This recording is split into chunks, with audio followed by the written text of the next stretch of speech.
সন্ধেবেলায় যদি ফাস্টফুডটাকে অ্যাভয়েড করে একটু চটপটা মুড়ি মাখা বাড়িতেই বানানো যায় তাহলে কেমন হয় বলো তো। তো ভাবলাম একটা দারুণ মুড়ি মাখার রেসিপি তোমাদের সাথে শেয়ার করি। প্রথমে কড়াইয়ে সর্ষের তেল দিয়ে তার মধ্যে শুকনো লঙ্কা ফোড়ন এবং গোটা জিরে ফোড়ন দিয়ে নিয়েছি। তারপরে আমি খানিকক্ষণ নাড়াচাড়া করার পর বেশ অনেকটা পরিমাণ মুড়ি দিয়ে নিলাম। এখানে 2-3 জনের জন্য আমি মুড়িটা মাখছি। তারপরে খানিকক্ষণ নাড়াচাড়া করার পর খোলায় ভেজে রাখা বাদাম আর ছোলাটাকেও অ্যাড করে দিলাম একটু একটু করে। তারপর দিলাম প্রয়োজন মতন লবণ, স্বাদ অনুযায়ী তোমরা দিয়ে নিও। তারপর এরকম সুন্দর সুন্দর ঝুরি আলু ভাজা আমি কিনে এনেছি, আর এটার টেস্ট তো ভীষণ ভালো।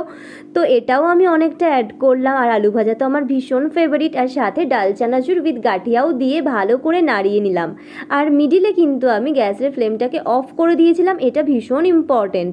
তো তারপর এরকম সুন্দর একটা মুড়ি মাখা হাতের সামনে রেডি। তোমরা কিন্তু অবশ্যই বাড়িতে এটা ট্রাই করো আর খেও।